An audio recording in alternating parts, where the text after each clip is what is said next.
আসসালামু আলাইকুম। পল্লবী মহিলা ডিগ্রি কলেজে আয়োজিত অনলাইন ক্লাসে সকল ছাত্রীদের স্বাগত। আমি সর্বপ্রথম ধন্যবাদ জানাচ্ছি মহান আল্লাহ তাআলাকে, যিনি এই করোনা মহামারীর সময় আমাদের সুস্থ সবল রেখেছেন। আমি আরও ধন্যবাদ জানাচ্ছি আমাদের মাননীয় অধ্যক্ষ, উপাধ্যক্ষ এবং অনলাইন ক্লাসের সাথে সংযুক্ত সকল শিক্ষক মণ্ডলী ও আমার প্রিয় ছাত্রী। তোমাদেরকে শুভেচ্ছা ও সালাম জানিয়ে আমি আমার ক্লাস শুরু করছি। সর্বপ্রথম আমি মহান আল্লাহ তাআলার কাছে লাখ লাখ শুকরিয়া আদায় করছি, কারণ তিনি এই মহামারীর সময় আমাদের সুস্থ সবল রেখেছেন। তো আজকে আমি শুরু করছি বিবিএ অনার্স চতুর্থ বর্ষ হিসাব বিজ্ঞান বিভাগের ক্লাস। আজকে আমি তোমাদের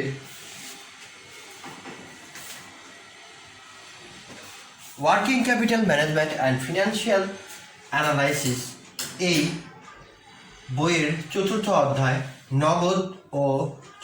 তৃতীয় অধ্যায় নগদ ও বাজারযোগ্য সিকিউরিটি ব্যবস্থাপনা, অর্থাৎ নগদ ও বাজারযোগ্য সিকিউরিটি ব্যবস্থাপনা, এটা নিয়ে আলোচনা করব। তো আজকে আমি তোমাদের গুরুত্বপূর্ণ থিওরি, পরবর্তী ক্লাসে আরেকটু থিওরি প্লাস সূত্র নিয়ে আলোচনা করব এবং তৃতীয় ক্লাস থেকে নিয়মিতভাবে আমি তোমাদেরকে এই অঙ্কগুলো করাবো। তাহলে আমরা আজকে শুরু করছি আমাদের ক্লাস।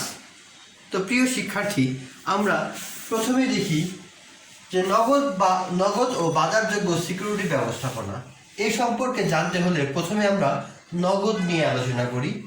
প্রথমেই আছে নগদ অর্থ। নগদ অর্থ অর্থাৎ নগদ অর্থ বলতে আমরা নগদের ফুল মিনিংটা আমরা এখানে জানব, অর্থাৎ ক্যাশ ম্যানেজমেন্ট বা ক্যাশটা ব্যবসা প্রতিষ্ঠানের সেই সম্পর্কে আমরা এখানে জানব। সর্বপ্রথম আমরা জানি, দেখো, নগদ অর্থ তার মানে কি? এই নগদ অর্থ মানে হলো নগদের পরিমাপটা আমরা সম্পর্কে জানব, অর্থাৎ নগদ বলতে কি বুঝি সে সম্পর্কে আমরা এখন জানব। দেখো, নগদ অর্থ বর্তমান যুগে লেনদেন বিনিময়ের সর্বজন স্বীকৃত মাধ্যম। ইহা কার্যকরী মূলধনের বিভিন্ন উপাদানগুলোর মধ্যে অন্যতম। শুধু কি তাই, কার্যকরী মূলধনের জন্য দুটি উপাদান মজুদ পণ্য ও প্রাপ্য হিসাবের মধ্যে ইহা সুপ্ত অবস্থায় থাকে। যে সকল তরল সম্পদ, অর্থাৎ দেখো, যে সকল তরল সম্পদ কম সময়ে হাতের কাছে পাওয়া যায় এবং কার্যকরী দেনা পরিশোধের ক্ষেত্রে সর্বজন স্বীকৃত গৃহীত, তাকেই নগদ বলে। অর্থাৎ নগদ বলতে আমরা সেই সকল সম্পদকেই বোঝাবো, অর্থাৎ তরল সম্পদ, যে সম্পদগুলো আমার হাতের কাছে থাকবে, আমি খুব দ্রুত সময়ে নগদ ক্যাশ টাকায় রূপান্তর করতে পারবো, তাকে আমরা নগদ বলবো। অর্থাৎ এই ক্ষেত্রে নগদ বলতে আমরা সাধারণভাবে বুঝবো, দেখা যাচ্ছে যে কাগজি মুদ্রা, ধাতব মুদ্রা, সরকারি নোট, ব্যাংক নোট, তারপরে আছে চেক, ড্রাফট, চাহিদা আমানত, স্বল্পমেয়াদী আমানত এবং বিক্রয়যোগ্য সিকিউরিটি। অর্থাৎ এখানে কাগজি নগদ বলতে আমরা বুঝবো, দেখো, কাগজি মুদ্রা, ধাতব মুদ্রা, তারপর আছে নোট, চেক, ব্যাংক ড্রাফট,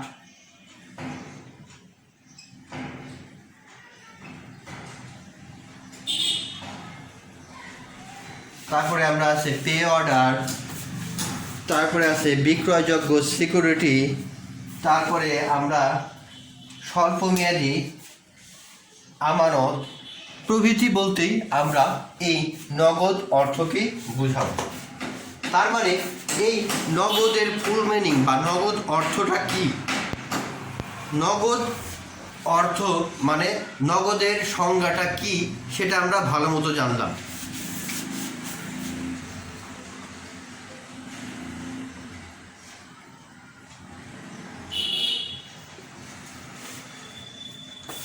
অর্থাৎ নগদ সম্পর্কে আমরা এখন বিস্তারিত জানলাম। এখন দেখো আমরা পরবর্তীতে জানব নগদ অর্থ পরিমাপের নির্ধারক সমূহ। অর্থাৎ নগদ অর্থ পরিমাপের যে সকল নির্ধারক সমূহ আছে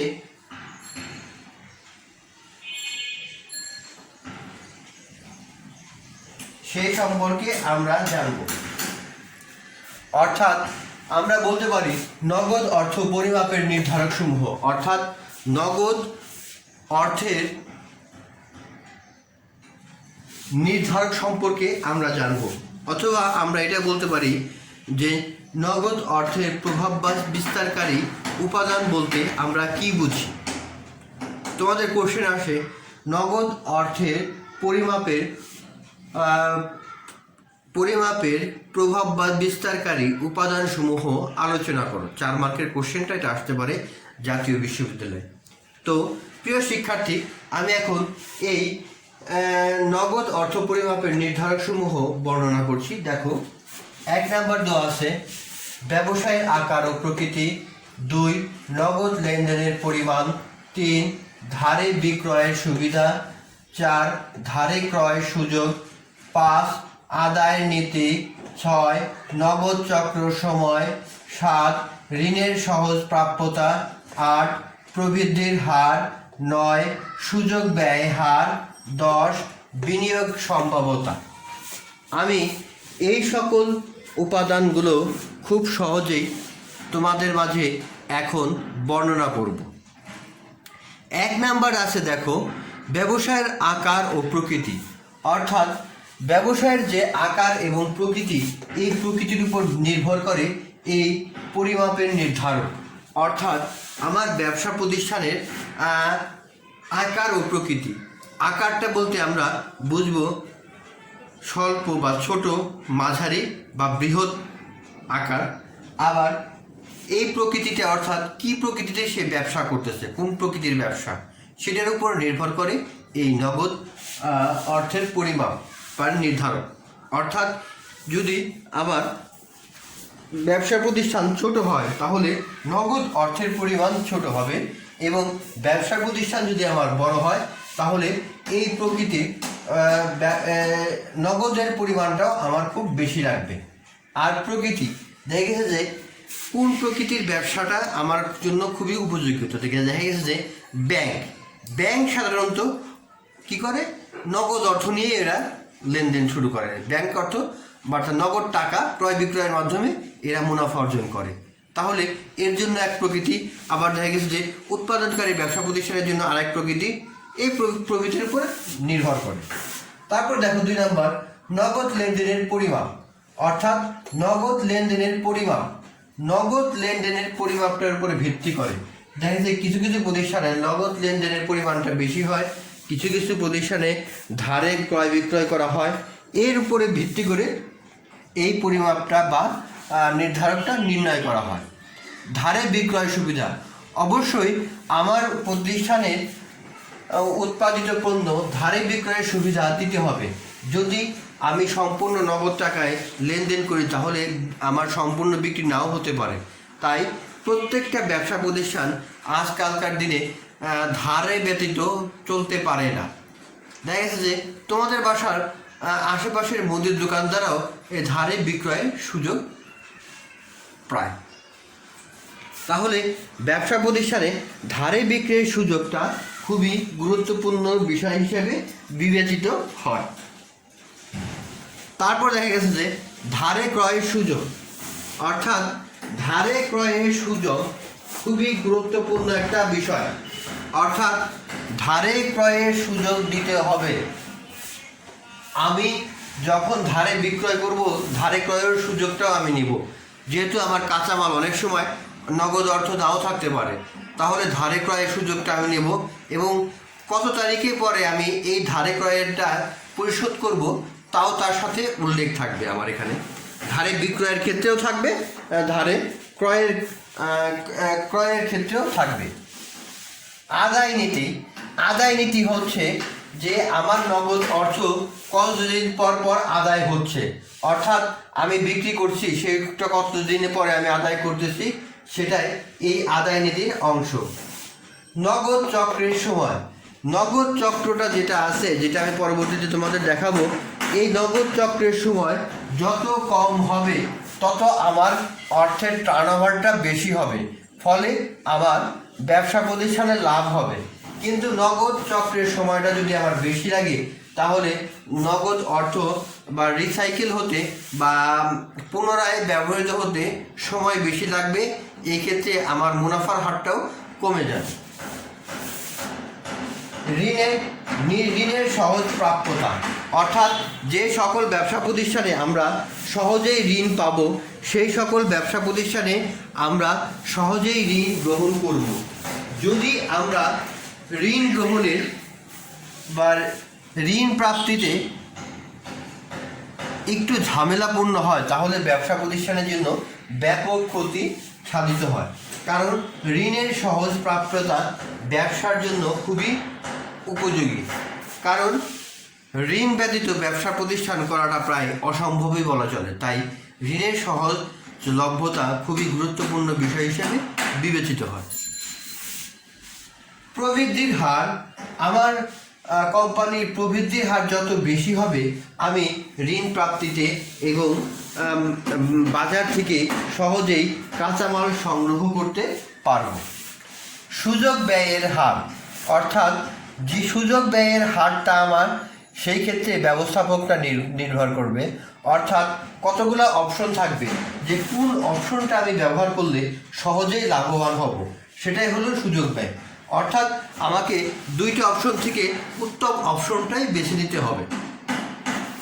তারপরে আছে বিনিয়োগের সম্ভাব্যতা, অর্থাৎ বিনিয়োগের সম্ভাব্যতা একটা খুবই গুরুত্বপূর্ণ বিষয়, কারণ আমি ব্যবসা প্রতিষ্ঠানে বিনিয়োগ করব, কত টাকা বিনিয়োগ করব, কিভাবে বিনিয়োগ করব, সেটাও একটা খুবই গুরুত্বপূর্ণ বিষয় হিসেবে বিবেচিত হয়।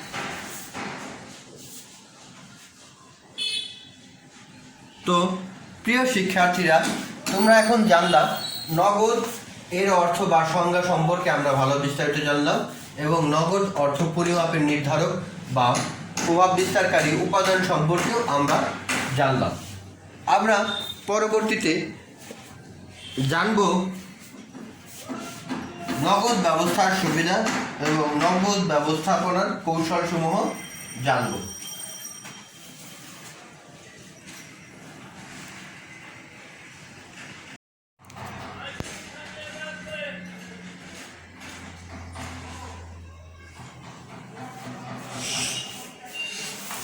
প্রিয় শিক্ষার্থী, আমরা এখন জানব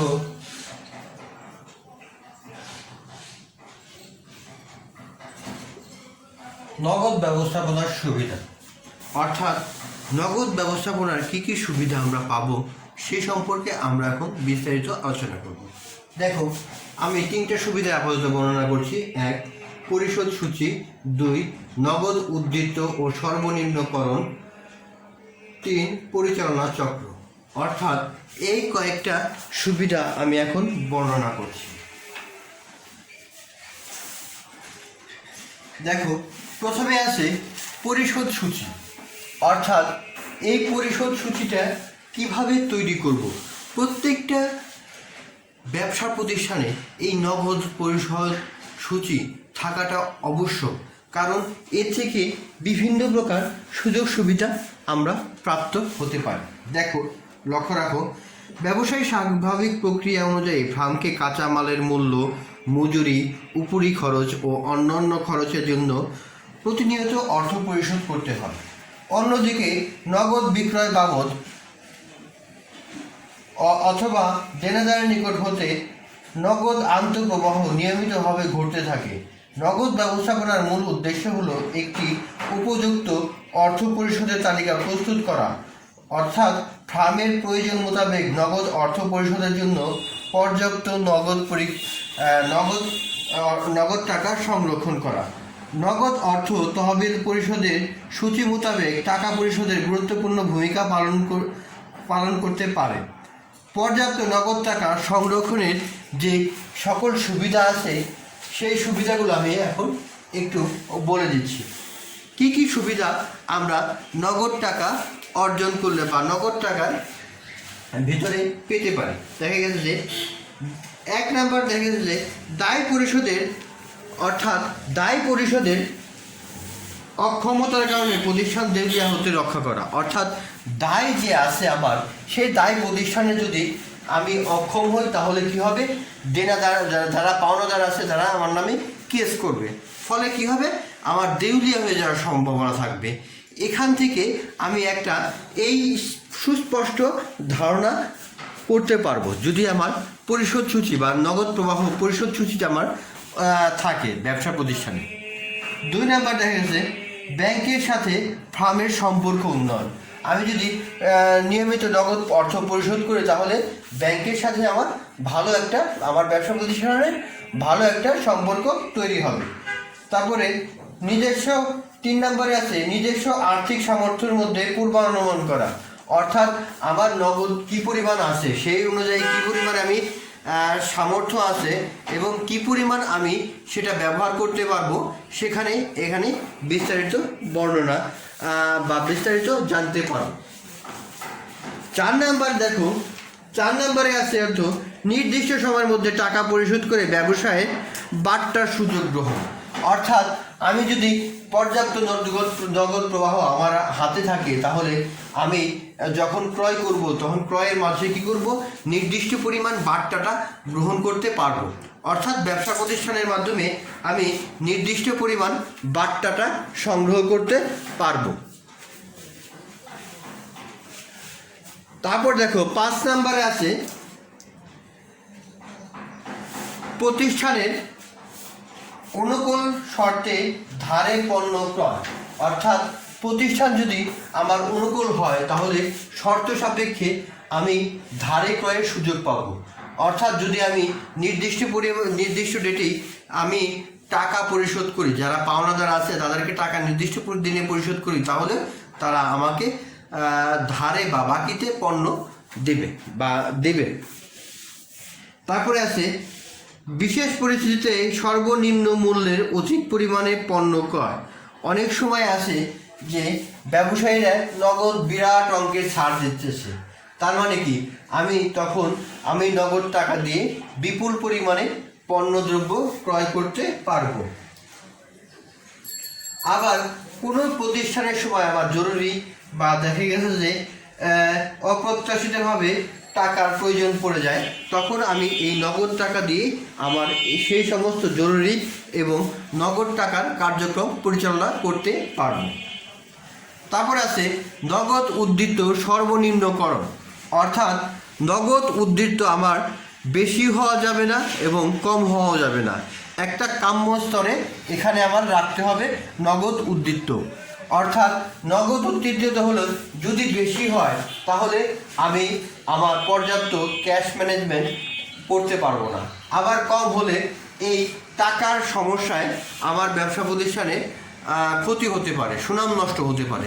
তাই নির্দিষ্ট পরিমাণে লক্ষ্য অর্জন করা একটা খুবই গুরুত্বপূর্ণ বিষয় এখানে। অর্থাৎ এই ক্ষেত্রে আমার নগদ অর্থ দ্রুত আদায় করতে হবে এবং তারপরে যারা পাওনাদার আছে তারা পরিশোধে একটু বিলম্ব করতে হবে, তাহলে আমি আমার নগদের সর্বোত্তম ব্যবহার করতে পারব। পরিচালনা চক্রটা খুবই গুরুত্বপূর্ণ, তোমরা পরিচালনা চক্র আগেও পড়েছ। তারপরে দেখো পরিচালনা চক্রটা হলো যে কোনো উৎপাদনকারী বা ব্যবসা প্রতিষ্ঠানের উৎপাদন বা ক্রয় বিক্রয়ের সংক্রান্ত কার্যাবলী বারবার সংঘটিত হয়। যেমন কাঁচামাল ক্রয়, কাঁচামাল হতে পণ্য উৎপাদন প্রক্রিয়ার মাধ্যমে চূড়ান্ত পণ্য উৎপাদন, উৎপাদিত পণ্যের বিক্রয় এবং বিক্রিত পণ্যের মূল্য আদায় পর্যন্ত পরিচালনা চক্র পরিধি, এবং একটি পরিচালনা চক্র শেষ হলে পুনরায় আরেকটি চক্র আরম্ভ হয়। অর্থাৎ এই চক্রটা হলো কাঁচামাল ক্রয় করতেছি, আমি সেটাতে পণ্য উৎপাদন করতেছি, পণ্য উৎপাদন করে আবার বিক্রি করতেছি, এইভাবে প্রত্যেকটা চক্র চলে। একটা চক্র শেষ হয়ে গেলে আবার নতুন করে চক্রটা শুরু হয়।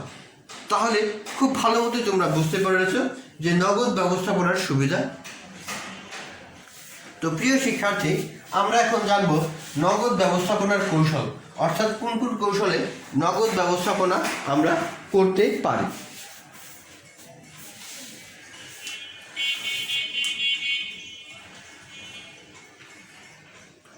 দেখো, নগদ ব্যবস্থাপনার কৌশলের ভিতরে আছে দ্রুত নগদ অর্থ আদায়।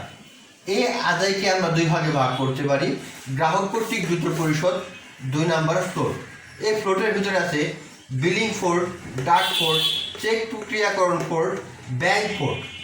তারপরে আছে 2 নম্বরে কেন্দ্রীয়ভূত ব্যাংকিং, তালাবদ্ধ পদ্ধতি, টাকা প্রদানের বিলম্ব করা, কেন্দ্রীয়ভূত পরিশোধ, দূরবর্তী ব্যাংক হতে পরিশোধ।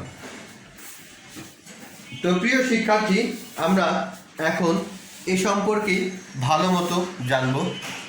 1, দ্রুত নগদ অর্থ আদায়। এই সম্পর্কে আমরা এখন জানব। অর্থাৎ নগদ অর্থের অবস্থা নিরূপণের পর আর্থিক ব্যবস্থাপনা নগদ টাকা কাম্য সংরক্ষণ ও ব্যবস্থা নিশ্চিত করার জন্য এই সকল পদ্ধতি ব্যবহার করা হয়। তাহলে দ্রুত নগদ অর্থ আদায়টা হলো আমি যত দ্রুত পারবো গ্রাহকের কাছ থেকে আমার নগদ অর্থ আদায় করব। এই আদায় করার জন্য আমার গ্রাহক কর্তৃক দ্রুত পরিশোধ আর ফ্লোট। তাহলে গ্রাহক কর্তৃক দ্রুত পরিশোধ মানে হলো যে অর্থাৎ আমার পণ্য বাকিতে বিক্রয় করেছি এবং যত দ্রুত সম্ভব সেই টাকা সংগ্রহ করার প্রক্রিয়াটাই হলো এখানে গ্রাহক কর্তৃক দ্রুত পরিশোধ। সেই ক্ষেত্রে যারা আমার কাছে দেনাদার, তাদেরকে উৎসাহিত করব দ্রুত নগদ অর্থ যেন তাড়াতাড়ি পরিশোধ করে দেয়। কারণ দ্রুত নগদ অর্থ যত তাড়াতাড়ি তারা পরিশোধ করবে, আমার অর্থের পুনরায় ব্যবহারটাও নিশ্চিতকরণ হবে। আমার অর্থের পুনরায় ব্যবহার হলে আমার সম্পদে বা আমার লাভের পরিমাণটাও অনেকাংশে বেড়ে যাবে। তারপর দেখো ফ্লোট। অনেক সময় ফ্লোটটা অর্থ অনেক সময় দেনাদার নগদ অর্থের মাধ্যমে টাকা পরিশোধ না করে ব্যাংক বা আদিষ্টের মাধ্যমে টাকা পরিশোধ করে। ব্যাংক আদিষ্টের মাধ্যমে টাকা প্রদত্ত হলে তা প্রাপকের নিকট পৌঁছাতে বিলম্ব হয়। গ্রাহক কর্তৃক প্রদত্ত চেক নগদ টাকা রূপান্তর হতে যে সময় প্রয়োজন হয় তাকে এই ফ্লোট বলে। অর্থাৎ আমি একজনকে টাকা দিলাম, তাকে চেকে দিলাম, এই চেকটা ভাঙিয়ে টাকায় যে রূপান্তর করতে যে সময় লাগে সেই সময়টাকেই বলা হয় ফ্লোট। ফ্লোটটাকে কয়েক ভাগে ভাগ করা যায়, বিলিং ফ্লোট, ডাক ফ্লোট, চেক প্রক্রিয়াকরণ ফ্লোট, ব্যাংক ফ্লোট। 1 নম্বরে আমরা জানব বিলিং ফ্লোট।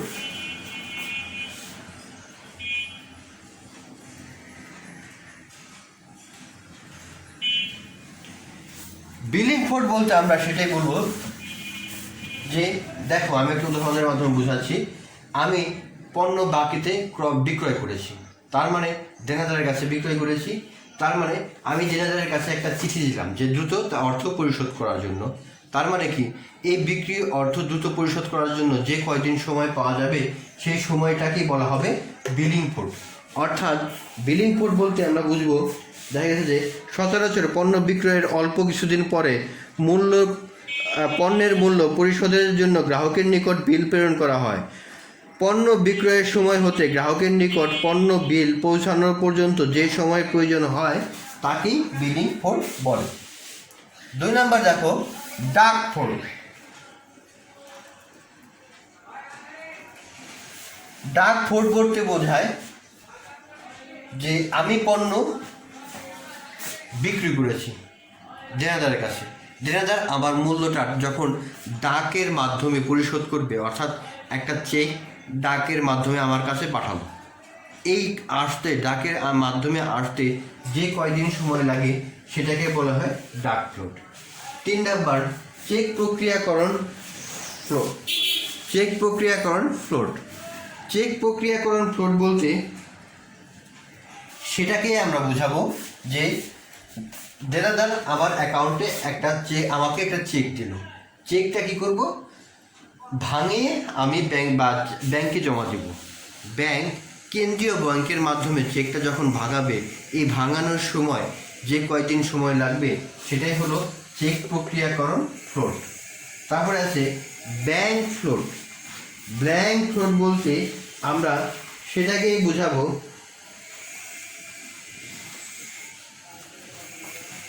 আমি একটা চেক পেলাম, সাথে সাথে আমি ব্যাংকে জমা দিলাম।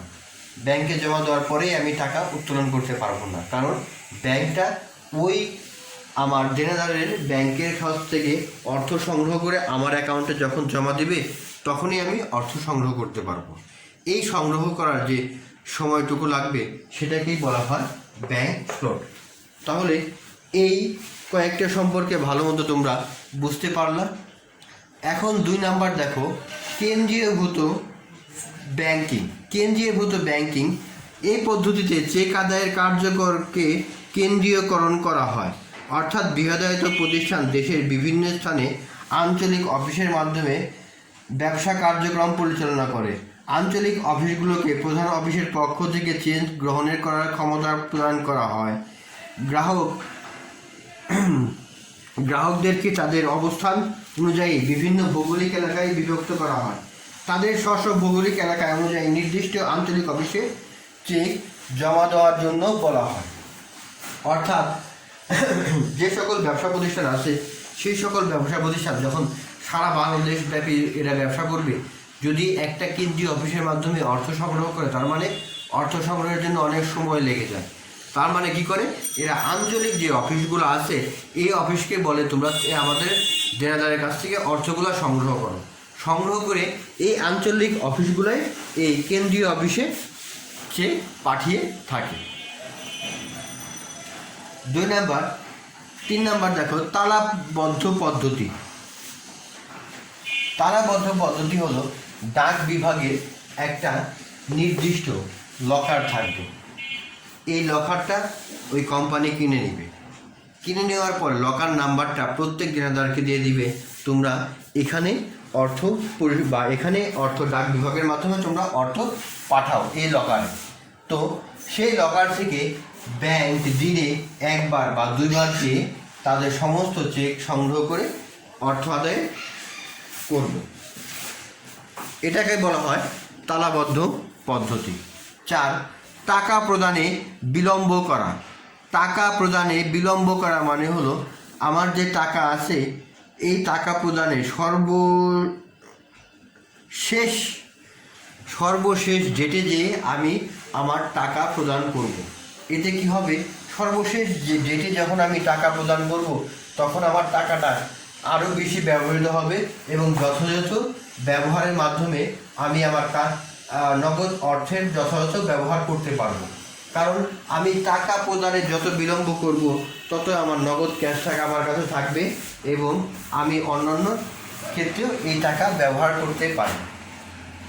কেন্দ্রীভূত পরিষদ মানে হলো, কেন্দ্রীভূত পরিষদ মানে কেন্দ্রীয় অফিস কর্তৃক পরিষদ। আমার যে পাওনাদারগুলো থাকবে এই পাওনাদারগুলোকে আমি আঞ্চলিক অফিসে পরিশোধ না করে কেন্দ্রীয় থেকে অর্থাৎ প্রধান অফিস থেকে আমি আমার টাকাগুলো পরিশোধ করব। এতে কী হবে, পরিশোধ করতে গেলে গ্রাহকরা সাথে সাথেই টাকাগুলো পেয়ে যাবে না, এদের কয়েকদিন সময় লাগবে। এই সময়টাকে আমি আমার নগদ অর্থ যথাসম্ভবভাবে সদ্ব্যবহার করতে পারব। 6 নাম্বার দেখো, দূরবর্তী ব্যাংক হতে পরিশোধ। দূরবর্তী ব্যাংক হতে পরিশোধ মানে হলো, যেমন আমি যদি মিরপুরের কোনো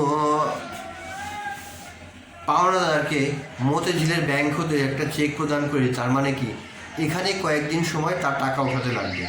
এই ক্ষেত্রে খুব ভালোভাবে এই দূরবর্তী ব্যাংক হতে পরিশোধ করলে কয়েকদিন লাগবে, ফলে টাকার ব্যবহারটা একটু বেশি বেড়ে যাবে।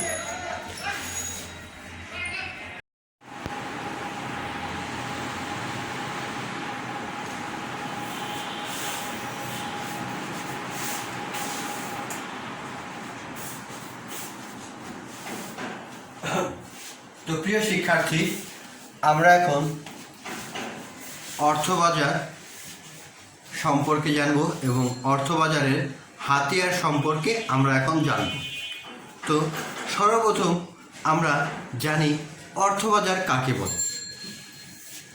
অর্থ বা মুদ্রা বাজার বলতে কি বুঝি? অর্থ বা মুদ্রা বাজার বলতে বুঝি যে স্বল্পমেয়াদী অর্থাৎ যার সময় সর্বোচ্চ 1 বছর হয়ে থাকে, তা সেইখান থেকে যদি আমরা অর্থ সংগ্রহ করি তাহলে তাকে আমরা অর্থ বা মুদ্রা বাজার বলব।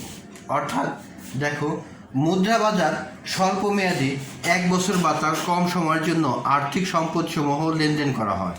অর্থাৎ মুদ্রা বাজারে স্বল্পমেয়াদী তহবিল সরবরাহকারীগণ অংশগ্রহণ করে। অতএব যে আর্থিক বাজারে স্বল্পমেয়াদী ঋণের দলিলপত্র লেনদেন করা হয় তাকে মুদ্রা বাজার বলে। মুদ্রা বাজার হতে তহবিল সংগ্রহকারীদের প্রধান উদ্দেশ্য হল তারল্য বজায় রাখা। পরিচালনা ব্যয় বা কার্যকরী মূলধনের চাহিদা পূরণের জন্য একটি কোম্পানি বা সরকার স্বল্পমেয়াদী দায় ইস্যু করে অর্থ সংগ্রহ করে। অধিক ব্যয়বহুল ঋণ বা অতিরিক্ত তহবিল হাতে না রেখে দৈনিক ভিত্তিতে পর্যাপ্ত তারল্য বজায় রাখাকে মুদ্রা বাজারের মূল ভূমিকা পালন করে। অন্যদিকে বিনিয়োগকারী বা তহবিল সরবরাহকারীরা মুদ্রা বাজারে নিরাপদ বিনিয়োগের মাধ্যম হিসাবে ব্যবহার করে, কারণ পুঁজি বাজার অত্যন্ত ঝুঁকিপূর্ণ। অর্থাৎ মুদ্রা বাজার বলতে আমরা সেই বাজারকেই বুঝাবো, অর্থাৎ মুদ্রা বাজারকে বুঝাবো যে বাজার থেকে অর্থ সংগ্রহ করব আমরা সর্বোচ্চ 1 বছরের জন্য বা তার কম সময়ের জন্য। সেই ক্ষেত্রে ব্যবসায়ীরা স্বল্পমেয়াদী তাদের অর্থ বা চাহিদা মেটানোর জন্য এই মুদ্রা বাজারের থেকে ঋণ গ্রহণ করে থাকে। এই মুদ্রা বাজার অত্যন্ত গুরুত্বপূর্ণ, কারণ দেখা গেছে যে অনেক সময় ব্যবসা প্রতিষ্ঠানে বা ব্যবসায়ীদের নগদ অর্থের পরিমাণ কমে যায়, তখন তারা এই বাজার থেকে অর্থ সংগ্রহ করে খুব সহজেই তার স্বল্পমেয়াদী দায় মেটাতে পারে। তাই মুদ্রা বাজারের গুরুত্ব অত্যন্ত গুরুত্বপূর্ণ। অর্থাৎ মুদ্রা বাজারের হাতিয়ারসমূহ সম্পর্কে আমরা এখন জানব। অর্থাৎ মুদ্রা বাজার সম্পর্কে তোমরা এখন ধারণাটা পেলে। এখন আমি মুদ্রা বাজারের হাতিয়ারসমূহ বর্ণনা করব। এই মুদ্রা বাজারের হাতিয়ারসমূহ আছে: 1. কলমানি বাজার, 2. Treasury bill, 3. বাণিজ্যিক পত্র, 4.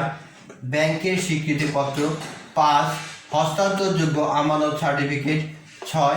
পুনঃক্রয় চুক্তি। এই সকল মাধ্যমেই মুদ্রা বাজার বা তার হাতিয়ারসমূহ নিয়ন্ত্রিত হয়ে থাকে। 1 নাম্বার দেখো, কলমানি বাজার। মুদ্রা বাজারের একটি গুরুত্বপূর্ণ এবং সবচেয়ে স্বল্প সময়ের উপাদানে হলো কলমানি বাজার। সাধারণত বাণিজ্যিক ব্যাংক বা বিল ব্রোকার বা ডিলাররা তাদের স্বল্পকালীন অর্থের ঘাটতি মেটাতে আর্থিক বাজার থেকে ঋণ নিয়ে থাকে। এই ঋণের মেয়াদ সাধারণত সর্বোচ্চ 7 দিন হয়ে থাকে। অর্থাৎ এই ঋণের মেয়াদটা হবে সর্বোচ্চ কতদিন? 7 দিন। অর্থাৎ সাপোজ মনে করো একটা ব্যাংক, তার কাছে অর্থের পরিমাণটা কমে গেল, বা হেড অফিস থেকে টাকা আনতে অনেক সময় বেশি সময় লাগতেছে, সে অন্যান্য পাশের ব্যাংক থেকে সে চাইলেই সহজেই তার অর্থ সংগ্রহ করতে পারে সামান্য সুদ। তো এই সুদটাও বাংলাদেশ ব্যাংক নির্ধারিত করে দেয় যে এর এত পার্সেন্টের বেশি এই মুদ্রা বাজারে বা কলমানি রেটের সুদ হবে না।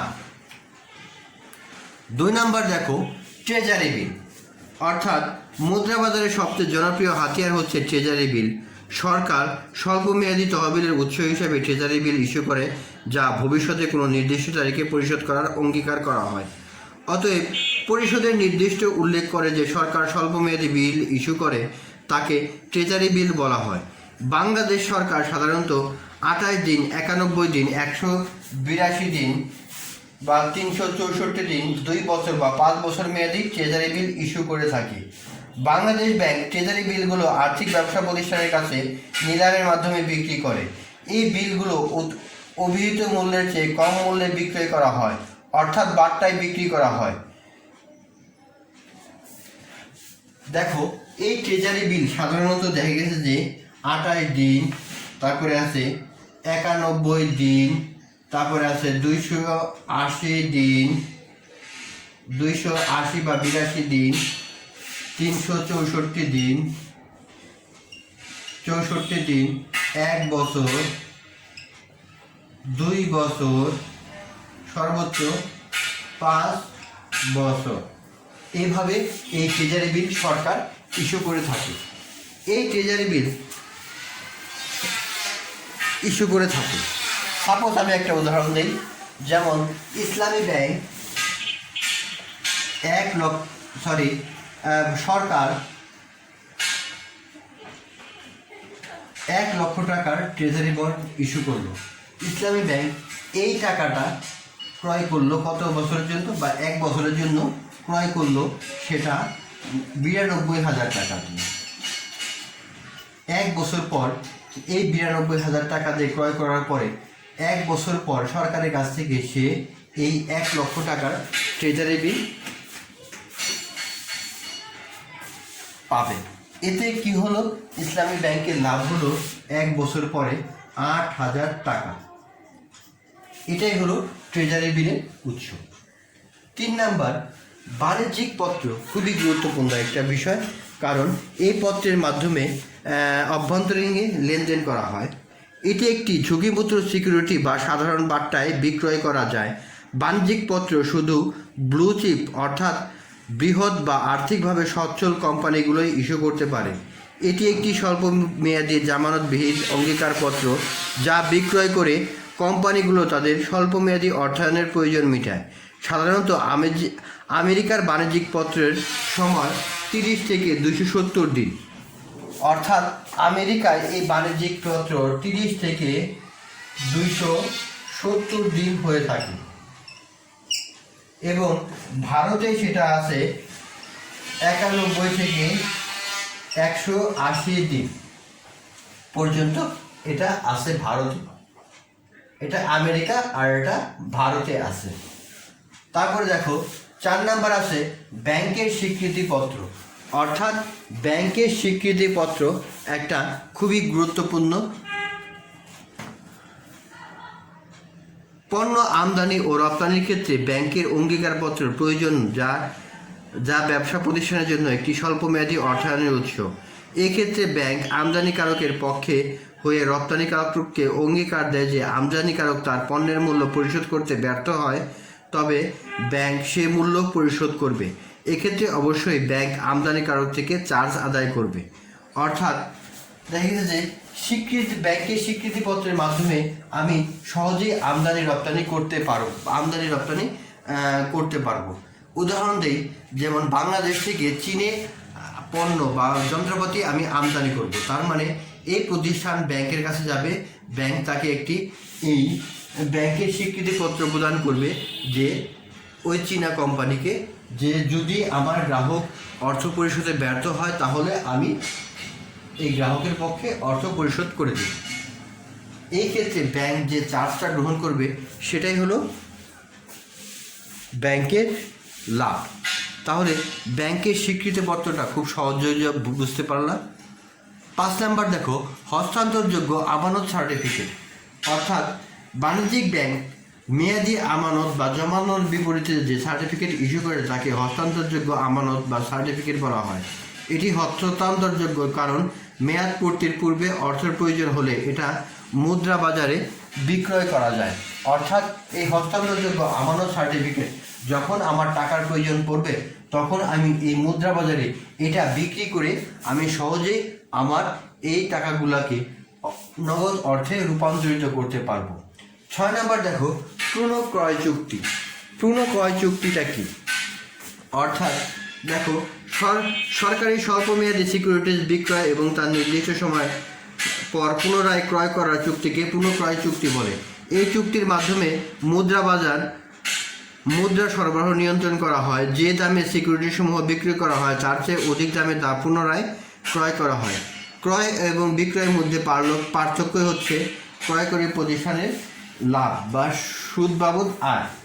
অর্থাৎ আমি এই একটা করলাম, আমি সরকার কি করলো, আমাকে 1 লক্ষ টাকার একটা পুনঃক্রয় চুক্তি করলো। সেই চুক্তিটা আবার সরকার 1,10,000 টাকায় ক্রয় করে নিল। এটাই হলো ক্রয় পূর্ণ চুক্তি। অর্থাৎ এই যে এই দুইটার পার্থক্য যে 10,000 টাকা, এই 10,000 টাকাই হলো লাভ বা সুদ, তোমরা যেটাই বলো। তাহলে প্রিয় শিক্ষার্থী, তোমরা মুদ্রা বাজার এবং মুদ্রা বাজারে যে হাতিয়ার সম্পর্কে বিস্তারিত জানবে।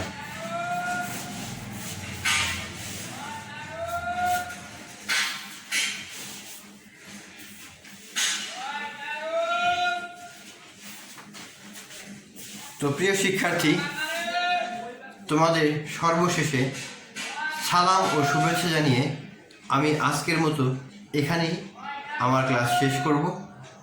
আমি দোয়া করি আল্লাহ যেন তোমাদের করোনা মহামারী থেকে সুস্থ সবল রাখে। আমি তোমাদের কাছে আল্লাহর কাছে দোয়া করি, তোমরাও আমার জন্য আল্লাহর কাছে দোয়া করবে। তো আমি সর্বশেষ মহান আল্লাহ তাআলার কাছে শুকরিয়া জ্ঞাপন করে আজকের মতো এখানেই ক্লাস শেষ করছি। সবাই ভালো থেকো, সুস্থ থেকো, এই কামনা করি। আল্লাহ হাফেজ।